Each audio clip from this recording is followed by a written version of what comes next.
been ages. I'm not even going to start with my usual intro, but if you're here and you've clicked on this, it's because you probably subscribed to me and know. I'm Jack, this is Spread Book Joy, and I haven't filmed anything in a month. Life has been a lot.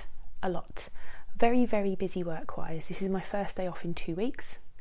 I filmed a couple of videos a month ago and posted those, a week later and then 2 weeks later. So it's been 2 weeks since I posted anything.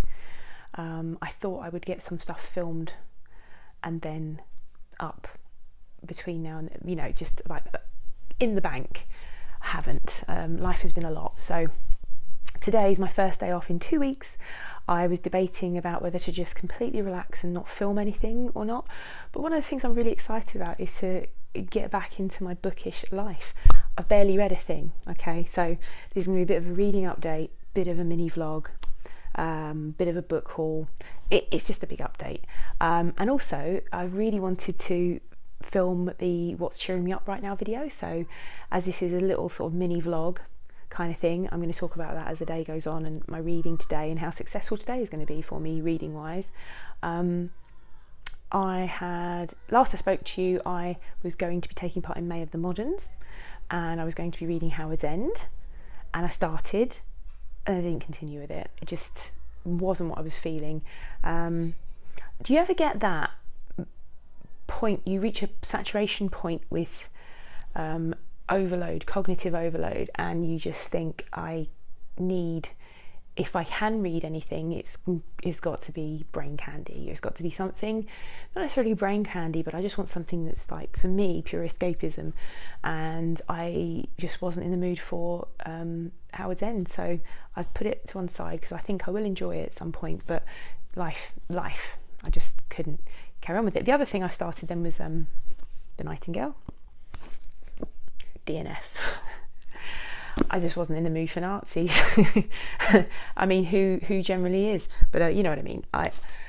I was not feeling in the mood for anything heartbreaking, and I think this will be heartbreaking. So DNF'd it for now. I was also not really enjoying the characters. They were both annoying me, the main characters. And I know this is a really well-beloved book. Lots of people told me it's their favourite book. So apologies.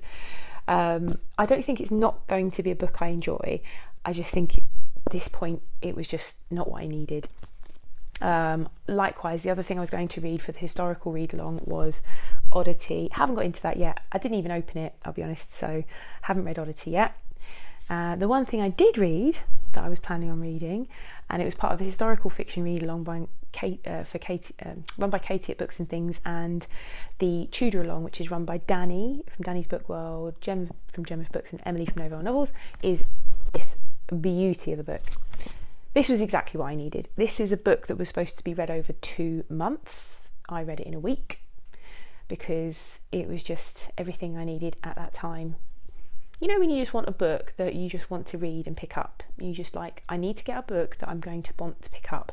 So I tried The Nightingale, I tried Howard's End, I tried this, I tried that, because I just needed mental distraction. But in the short bits of time I've had off work, I needed distraction. So this was perfect. Was so close to just getting book 2, which is Anne Boleyn, and just steaming through that again as well, because I was enjoying it so much and it was just the right type of book for me at the time. So I didn't do that. I'm going to try and stick to the read along schedule, but that means I can't read Anne Boleyn until July. So that's fine, it's fine. But I am now, what's cheering me up right now, I ended up buying the Tudors on Prime, because you can stream it on all 4 but with adverts. I do have it on DVD, but I no longer have a DVD player. And the Tudors, the 2007 series with Jonathan Rhys-Meyers and Henry Cavill and people like that. Oh, and Natalie Dormer as Anne Boleyn. She steals the show for me. She's amazing. Yeah, I love the Tudors. It's well produced. There's some fine performances in it. There is a lot of trashy, raunchy stuff in it. It's very steamy. I just love it. It's one of my favourite TV shows, and so it's given me an excuse to start watching that again. So yeah, I've got into that. That's one thing that's really cheering me up. at the moment. Yeah, the only other book I finished this month was audio, and it was so far this month, because it is the 28th of May, we've got 3 days left of May, and I intend to read at least one book or finish one book this weekend.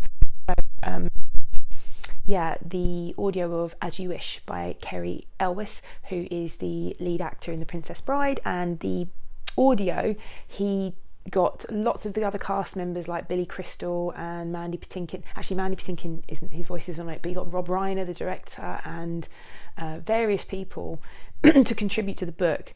And yeah, you get all sorts of people's thoughts on it. I think William Goldman's thoughts are put into it as well. I think it was before he died, because he died a couple of years back now. But anyway, it's like their record of making the film. And it was just enjoyable because I love the film so much. And I think if you're a fan of the film, it's worth getting. And it's worth getting the audio because you can hear like Billy Crystal talking, and Carol Kane, and all of the different actors that were on it. I'm not going to reel off all the actors on The Princess Bride, and Rob Reiner himself talking about the book, the filming in the book and the adaptation, how difficult it was to get it off the ground. And it's amazing. It's an amazing film, which stood the test of time, but it didn't do that well at the box office. But it you know, the launch of home video really contributed to the success of that as a film. It's really interesting. So I really enjoyed that. The other book I started was A Year in Provence by Peter Mayle. I'm still reading it. I'm just going to pick it up and read a little bit every now and again when I feel like I want to feel like I live in Provence. I always want to feel like that actually, but yeah, so I've been reading that. That's been a nice, quiet, easy read. That's ongoing. I also started listening to, it's a reread, Bookworm by Lucy Mangan, which is a tale of childhood reading, which is great, and started, which is a new one for me, Dear Reader by Kathy Renson-Brink, which Alice at Alice and Giant Bookshelf, she talks about both of those books a lot. I've already read Bookworm, and I wholeheartedly agree it's a great book for a bookworm. It's a tale of childhood reading, and I also, yeah, Dear Reader is a new one for me. It's also another memoir of reading. So those are my sort of non-fiction things on the go at the moment. But yeah, I've just been picking things up, starting things, not continuing with things. My mind has been all over the place. So this weekend I'm going to hopefully I'm hoping to read at least one book this weekend, and I'm going to spend a lot of time doing that. I'm working on Monday and Tuesday, but I've got the rest of the week off after that, so I've got quite an easy time of it this week coming up.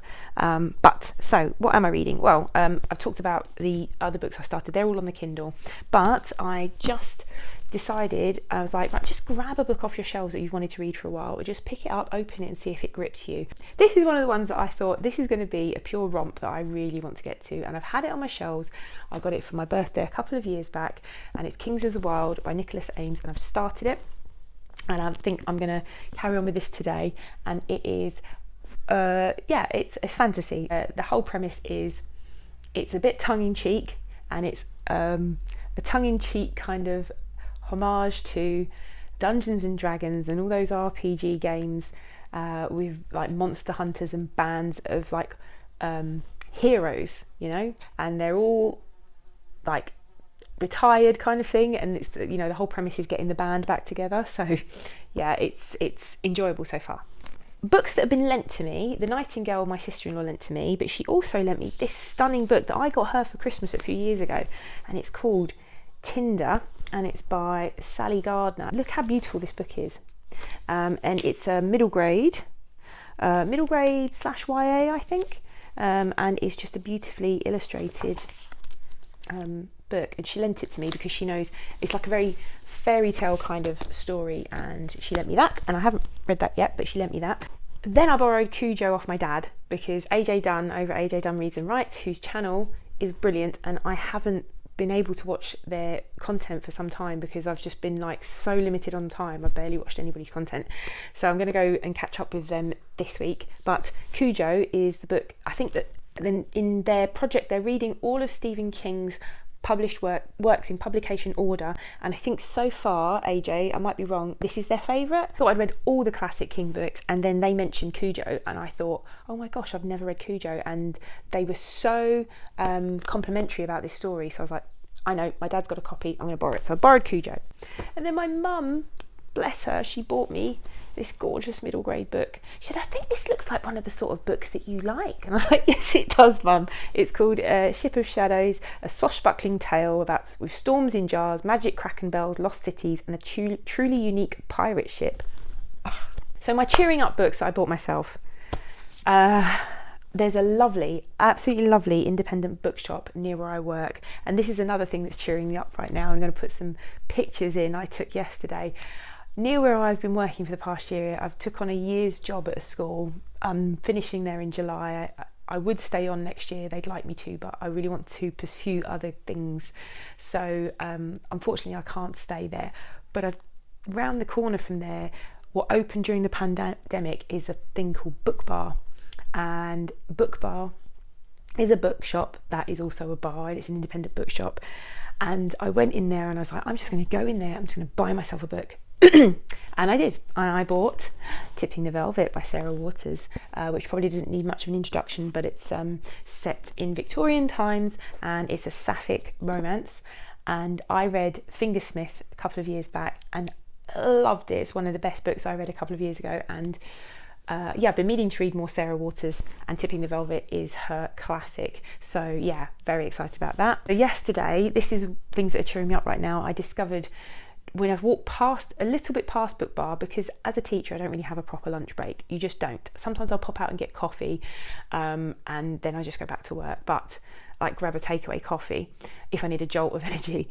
But this week I was so exhausted, I went out and I was like, I'm going to have a sit down with a coffee somewhere, and I just walked a bit further past Book Bar, which is around the corner from work, and there was a beautiful secondhand bookshop, and it's just there, and there's another independent bookshop just further up. So what's cheering me up right now is the thought that before I finish working at this school, I'm going to make sure that I frequent these bookshops. Whether I buy a lot from them or not, I will definitely be buying at least a book when I go in, because I feel to support small independent bookshops, you should try and purchase one thing while you're there, you know, even if it's not if you haven't got money for a book, like buying a card. There was like an independent retailers campaign a few years ago here in the UK called Just a Card, and it was the fact that lots of small businesses that are like small artist-based businesses or artisan kind of like gift shops, they fold because people come in and browse and don't buy anything.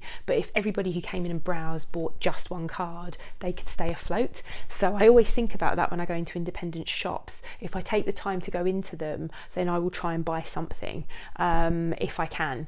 So yeah, so I discovered this charity bookshop just a bit further from Book Bar, and it's a secondhand bookshop just crammed full of things, and it's a charity bookshop run by volunteers, and all the proceeds go to animal charities, cats and dogs charities. So I was like, yes, I need to go in here. I tried to finish work on time to get there before it closed yesterday, and I didn't have a chance to. So then I went back to Book Bar, and they had this stunning copy on the counter of Akwaeke Emezi's new book, and it is exclusive. Look at this sprayed edge. Exclusive independent bookshops edition, and they only printed like a print run of like 1,000, and so yeah, I purchased it. So this is not very long, and I'm thinking if I do read one book in a weekend, it might be this one. So yeah, really excited about that. And then I had to pick up, I had to go to a hospital appointment a couple of weeks ago in central London. So I went to my favourite Waterstones, which is the one in Gower Street, because I used to work there. That's why I've got a lot of love for that shop. And I picked up finally a copy of Lonesome Dove, which is a chunker of a book. And Sandy from Miss Reads a Lot and I are planning a buddy read. And I have this on Kindle, but I was like, no, I'm going to get myself a copy of the book. And we were planning a buddy read, and I had it in my diary for September, but she had it for June. And this is a big book, and I know June's going to be quite a busy month for me, and I have another buddy read that I'm doing, so we're going to be putting this off until September. I don't think Sandy minds, though I really want to read it because I've heard such good things, and I think I'm going to absolutely love this book. So I also bought for another buddy read, which was supposed to happen in May, but I contacted Shelley. I was supposed to be reading this with Shelley Swearingen, and I contacted her and said, May is just mental for me, so let's put it off. And I'm glad I did, because I would never have kept up with her. It would have been a really flaky buddy read of mine, and I didn't want to flake out. It's the first time we've buddy read together. So we're going to be reading North and South by Elizabeth Gaskill, which I wanted to read for a long time. And I've read my first Gaskill in October last year, Cranford, and this is going to be my second, and this is probably the first proper novel by Elizabeth Gaskill that I'll be reading, because Cranford is kind of episodic, vignettes, and I loved her writing style, very cosy, domestic kind of writing style. But so many people rave about Gaskill. I think she's going to become, I hope she's going to become a favourite author of mine. Last but not least, on that same trip to Waterstones, they had a remainders section, and in the remainders section they had these modern classics, and for May of the Moderns I picked up Enchanted April by Elizabeth von Arnim, and this is the story of 4 women who rent a castle in Italy for a month, and it's one that Gina Stagna, I remember seeing it on Gina's channel and thinking that sounds gorgeous, and I've read a couple of pages of this and straight away I was like, yeah, I'm going to love this book. I just love the style of it, I love the characters. All this book buying is cheering me up right now. Book buying, looking at the books, contemplating having the books. I haven't read any of the books, and book buying is cheering me up, and I've just finally just stopped thinking I'm on a book buying ban at the moment. Anything that cheers me up or anything that makes me feel a bit of joy, I am giving into, and that is one of the things, buying lots of books. And why not? Right, so I'm going to spend some time reading in the garden with my second coffee, and I will catch up with you all later.